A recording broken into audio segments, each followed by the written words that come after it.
नागपुरातल्या रेशीमबागमध्ये आरएसएसचा विजयादशमी सोहळा सुरू आहे। या ठिकाणी गायक शंकर महादेवन बोलतात, थेट जाऊयात।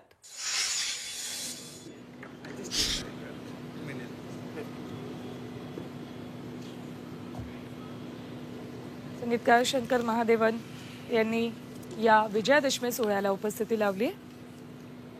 आज के कार्यक्रम के प्रमुख अतिथि पद्मश्री डॉक्टर शंकर महादेवन जी,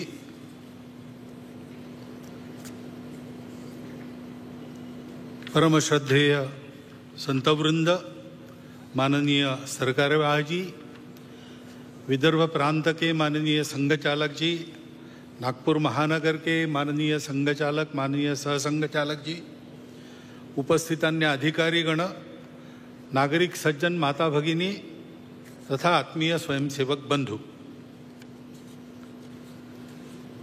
वास्तव में हमारे प्रमुख अतिथि जी ने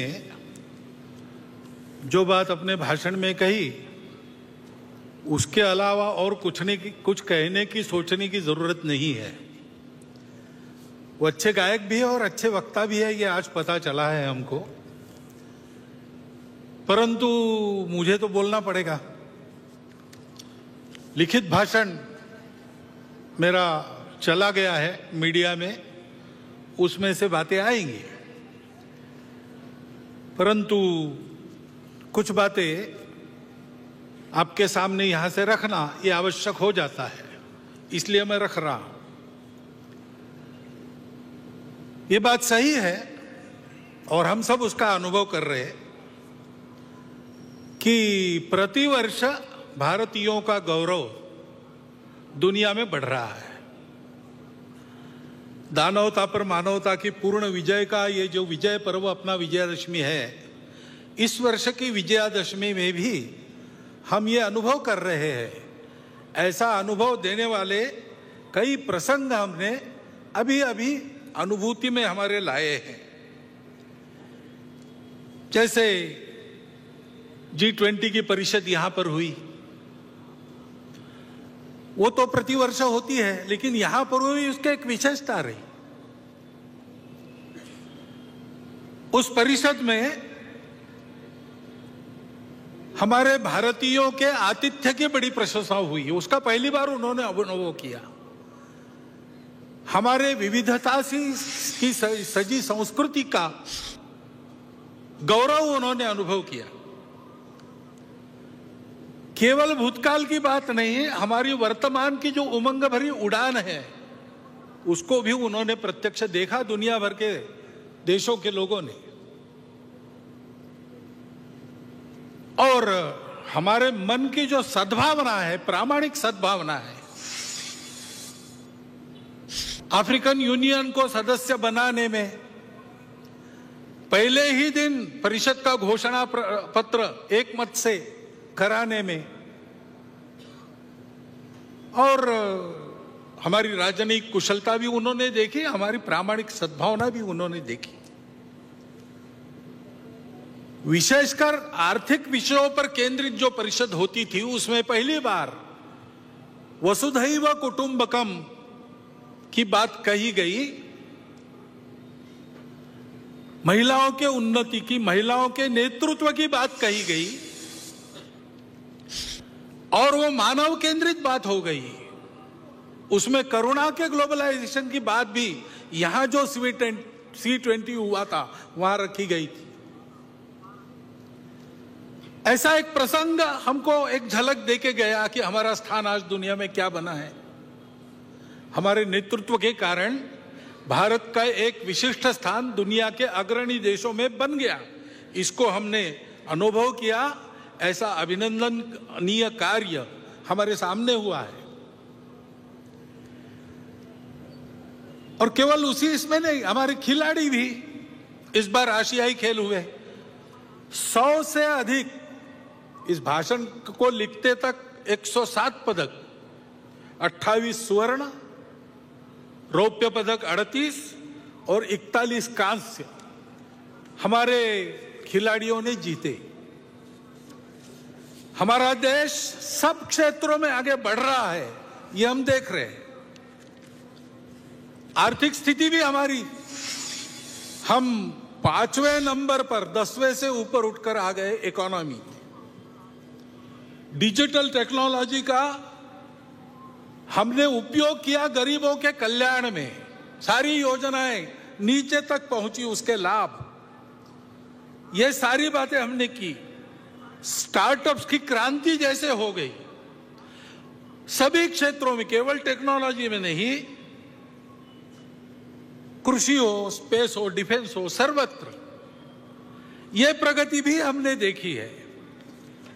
और इसलिए हमको बड़ा आनंद लगता है कि हाँ, आगे बढ़ रहे, और केवल भौतिक बातों में नहीं, राष्ट्र का पुरुषार्थ उस राष्ट्र की अपनी धरोहर के आधार पर अपने वैश्विक प्रयोजन के सिद्ध करने वाले आदर्शों के आधार पर होती है। उनको हम देखते, उनका अनुकरण करते, तब आगे बढ़ते। हमारे संविधान के पृष्ठ पर जिनका चित्र है वो हमारे राष्ट्रीय आदर्श भगवान राम, उनके बाल स्वरूप का रामलला का मंदिर अयोध्या में बनने जा रहा है। अपने मंदिर में रामलला प्रवेश करने वाले हैं 22 जनवरी को। यह प्रसंग हम देखने वाले हैं। उसमें सब लोग तो आ नहीं सकेंगे, सुरक्षा की बात रहेगी, वहां के व्यवस्थाओं की बात रहेगी।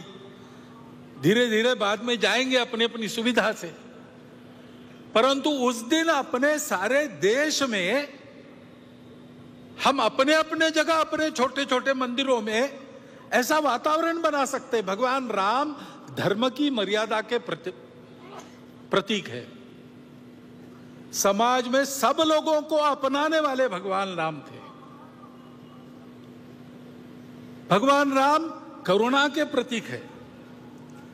इन सब बातों को ध्यान में रखते हुए ऐसा आत्मीयता का, सर्वसमावेशकता का, समरसता का, प्रेम का, स्नेह का वातावरण, धार्मिकता का वातावरण सर्व देश में बने, ऐसे छोटे छोटे कार्यक्रम अपने जगह पर तो हम कर ही सकते हैं। परंतु ये सारे प्रसंग भारत का एक अमृत काल देखने का सौभाग्य हम सबको मिला है, और इसलिए शताब्दियों की संकट परंपरा को पार हमने किया है और हम आगे बढ़ रहे हैं, ऐसा ध्यान में आता है।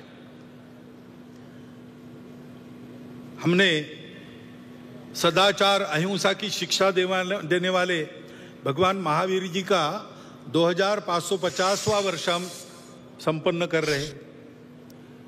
हिंदवी स्वराज्य के संस्थापक छत्रपति शिवाजी महाराज, इनका 350वां वर्ष हम संपन्न कर रहे। महर्षि दयानंद सरस्वती, जिन्होंने अंग्रेजों की गुलामी से मुक्त होने के लिए, योग्य बनने के लिए हमको फिर से अपने मूल की ओर खींचा और उसकी स्पष्ट और यथार्थ कल्पना दी, रूढ़ी कुरीतियों को बाजू रखकर वास्तविक अर्थ क्या है वो बताया। उनका 200वां वर्ष हम संपन्न कर रहे। ऐसे ही रानी दुर्गावती, भारतीय महिलाओं की शक्ति, उद्यम, साहस, धैर्य, बुद्धि, शक्ति, पराक्रम, प्रशासकीय कुशलता, प्रजाहित दक्षता, इसका परिचय देने वाली, उनका 500वां वर्ष। और साथ साथ भक्ति का परिचय देने वाली संत मीराबाई, इनका 550वां वर्ष। ये अभी हम संपन्न करने वाले हैं, आगे उनका वर्ष है। ऐसे ही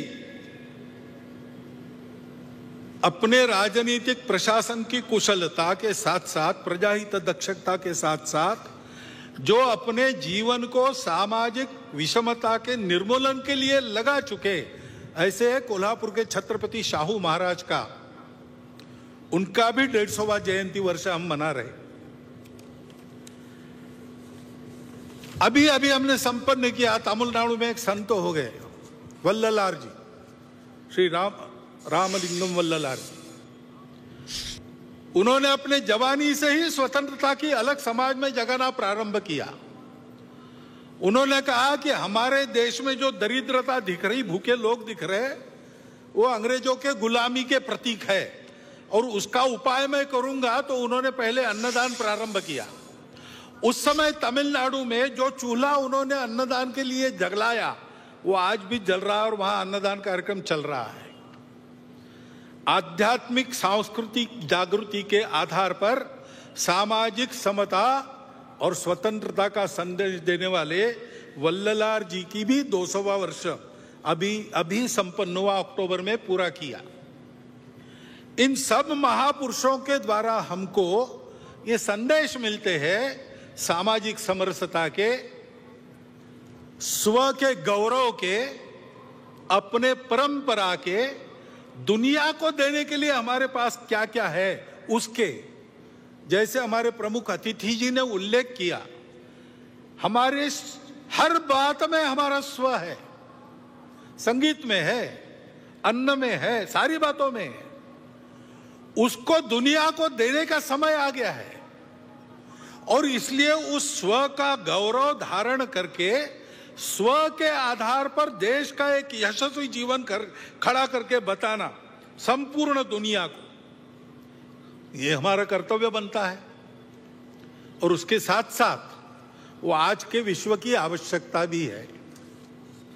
आज का विश्व 2000 साल सुख की खोज में अनेक प्रकार के प्रयोग करके थक गया और विठू आई भवानीचा गजर म्हणजे झी 24 तास.